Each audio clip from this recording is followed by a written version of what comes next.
Well, hello everybody. It's Dr. Carmen Bryant. This is Car Chronicles. How you guys doing? Good to see you all. You guys ready? Let's do this. I've talked about this before, and I told you guys that a lot of you are living off of the echoes of your past. And when I say the echoes of your past is whether what your parents put into you, the narcissist parents put in you, or the narcissist that you were dating or married to has put into you. You know, if you ever want to know, how tormented a narcissist is, all you have to do is remember what they projected on you. Because the things that they have said to you, that's just how tormented they are. A narcissist has a very fragile ego. They can't handle things like constructive criticism. In the military, we used to do the 3 ups and the 3 downs whenever we did training. Or we also would do things like whenever we were doing like the quarterly counseling statements or the quarterly non-commissioned officer, the NCOERs, that's what they were called, non-commissioned officer evaluation reports. We would always let them know in counseling form before we, the NCOERs are more of an evaluation of the positive things, all the things that they have done. But in the counseling statements in between, when we used to deal with younger soldiers, we would give them the 3 things we wanted them to sustain. These are 3 things that are strong points on you. These are very, and I want you to continue to cultivate this. And we would give them ideas and resources to cultivate those strengths. Then we would let them know their 3 weaknesses or 3 things that they need. We want you to sustain this, but these are 3 things we want you to improve. We didn't call them weaknesses. We just let them know that these are 3 things that we want you to improve. This, and this. And this is how you can do this. And this is how you can practice this. And this is how you go practice this. Now, when those become strong points and we tell them that's what we want you to sustain, now we want you to focus on that. So so you're not tearing a person down. I'm just going to give you all your weaknesses or things that that you're jacked up at, but I'm never going to tell you all the good things. Well, a narcissist doesn't ever see any of the good things about themselves or anybody else. They always see the negativity of themselves. And trust you me, people, think about it for a minute. How many times have you told the narcissist all the things that they're doing? Why do you act like this? Why do you, you're very immature. Why do you do this right here? And you're always hurting someone. You're always doing this. What's wrong with you? Do you have a mental disorder? What's wrong with you? So don't think for a minute they're not getting feedback from people around them. They're always getting feedback, but they have very low self-esteem. Their egos are very, very delicate. They have very delicate egos, even though they portray this huge ego. That's where they lack at. And the things that they say to you are the projection of where they're being tormented at. They remember misery loves company. And so the very place that these narcissists are being tormented in their mind, think about it. You walk around thinking to yourself, I can't do that. And I hear it all the time. Is that learned helplessness, number 1. And number 2 is the negative talk that you have yourself. You are your worst enemy. They planted seeds in you, and then you took those seeds and ran on with it. I can never do this. I'm too old to do this. And I'm too weak to do this. And I'm not that smart. I'm not that pretty. And I'm not talented or gifted like that. Or I can't do this. You ain't never going to try because you've already defeated yourself. You're not going to try something to try to help yourself or do anything because you have placed yourself in and I remember I talked about the learned helplessness, that you're going to keep putting yourself in a place where now you're making an excuse. Well, that's not an excuse, Dr. C. I did try, and this is, well, try again. Cash your net on the other side of the boat. Keep on trying. How do you think billionaires become billionaires? They don't just become, some of them may have been born into money. I get that. So, some of them did have a silver plate handed to them, but a lot of people didn't. Some people are self-made millionaires and business people. And even with a business, you have to keep on trying. You're going to fail somewhere. You're going to be discouraged sometimes, but a narcissist cannot do self-talk. That's why they always look on the outside. That's why they always need fuel, because they can't handle that constructive criticism. And then sometimes people provide them with constructive criticism to tell them where they need to improve themselves. You are too harsh. You are a very mean individual. Have you ever thought about you ruin relationships and this is what you do? Have you ever thought it was your mouth? And no, you need to take responsibility of your own actions, but they're always pointing their fingers because it's always somebody else's fault.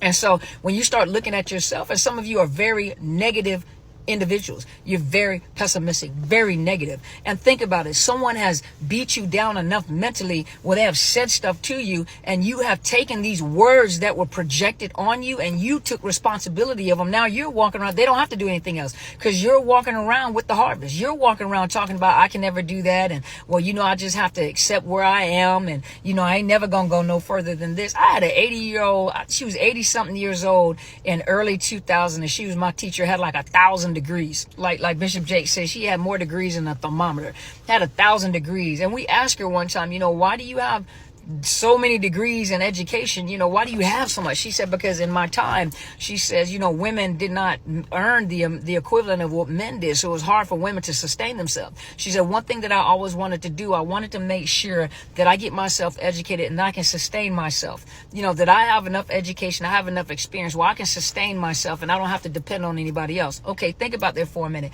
A narcissist cannot sustain themselves. They always have to have a source of fuel. They have to have supply so they can get fuel.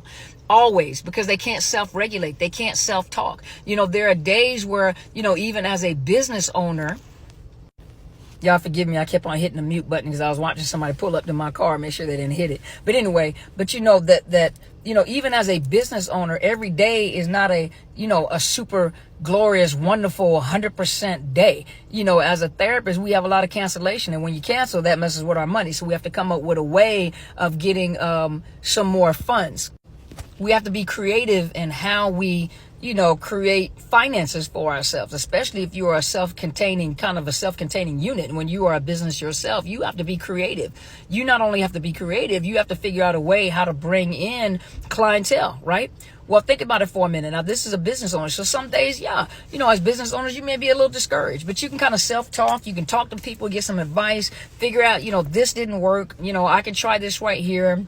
Let me try this. This is not working. You go back and do a reassessment of what you're doing, how you're doing it. Is this bringing funds? Are you spending more money? Are you spending more money than you are,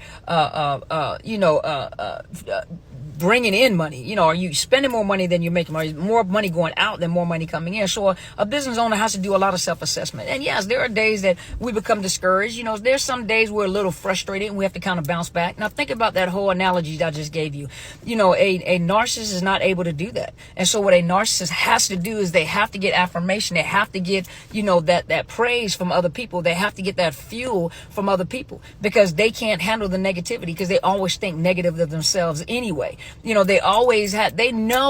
They know because they hear what people are saying. And a lot of times, even when you hear what people are saying, you take it upon yourself and you walk around and you just repeat what people have said to you. These are the echoes of your past. So if you really want to know how bad a narcissist is tormented, how tormented their soul is, how tormented their mind is, misery loves company. And if you want to know how miserable a narcissist is, how tormented they are, all you have to do is remember everything that they've said to you. And you're walking around like, and people do think that way. And I can't. Why are you repeating what they're saying? Why are you giving them power? That's how they think about themselves. And so because that's the way that they think about themselves, they project it on other people. And so now other people are walking around. It's like planting seeds. You're laying eggs and planting seeds in people, and people are walking around with your thoughts. You're miserable. Now you've made people around you miserable. That's what a narcissist does. A narcissist can't regulate themselves. That's just like a person that takes insulin. Have to take insulin to regulate the glucose, in their system because their body, and I don't know anything specifically about diabetes, but I know that the, pancreas cannot, I guess, create the glucose, whatever the glucose matter, the situation is within diabetes. So they have to take insulin in order to regulate the glucose. They have to be careful of what they eat. If the insulin, if the glucose level go too high, they have to take a shot to bring it down. If it drops too low, they have to eat proteins to bring it back up. So think about it. You're having to now, a person that has diabetes has to think about how to regulate. When the average person that does not have diabetes, it does it automatically. That's why you have those hunger pangs and it's time to eat, and your body regulates, your pancreas regulates that, but a person is on diabetic medication, they have to think about something that's supposed to be automatic. So think about it for just a minute. A healthy person, and when I say healthy person, I mean a person that does not have narcissistic personality disorder, or any kind of mental illnesses like that causes thought issues, or behavior issues. We can kind of self-regulate. A narcissist can't. They're like that individual that needs an insulin shot, and their insulin shot becomes other people. Other people are considered supply, and that insulin shot is considered their fuel. So that insulin shot to them is that boost of energy to make me feel good about myself. And this is what they're chasing behind because they're addicted to the fuel, not people. They're not addicted to people. They're addicted to fuel. And so they can't self-regulate. But if you want to know the echoes in their mind and the tormenting voices that they hear, it's the projection of what they're saying to you, what they say to you and how they act, and that nasty attitude, that right there are the echoes, the tormenting echoes in a narcissist's soul. Got it?